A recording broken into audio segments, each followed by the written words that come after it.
ईद मिलाद उल नबी के उपलक्ष्य में फुलबारी में भव्य जुलूस का आयोजन किया गया। सोमवार को फुलबारी समेत विभिन्न स्थानों पर यह महत्वपूर्ण अवसर देखा गया।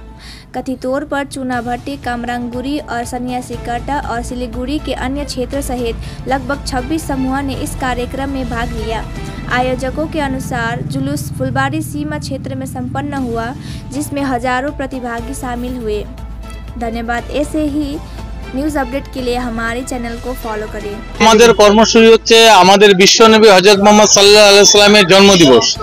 সেই উপলক্ষে আমরা 25টা জামাত মিলে একত্রিত হয়ে এখানে একটা প্রোগ্রাম করছি নবী সাহেবের জন্মদিনের উপর। সেটা হচ্ছে আমরা বিশ্বনবীর জন্মদিনের যে বার্তাটা সেটা আমরা সমস্ত ভারতবাসীর বুকে এবং তথা সমস্ত বিশ্বের মানুষকে দিতে যাচ্ছি।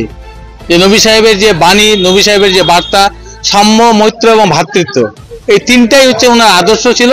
সেই আদর্শগুলোকে অনুপ্রাণিত করার জন্য এবং সকলে একত্রিত হয়ে আমরা আজকে এখানে একটা মিলাদুন নবী প্রোগ্রামের অনুষ্ঠান করেছি। এখানে আমাদের 27খানা জামাত একত্রিত হচ্ছে। ফুলবাড়ি 2, ফুলবাড়ি 1 এবং সন্ন্যাসীকাটা 3খানা জামাত আছে। ফুলবাড়ি 1 এর 2টা জামাত আছে আর বাদবাকি সব আমাদের ফুলবাড়ি 2 এর। এখানে প্রায় 20,000 লোকের সমাগম হবে।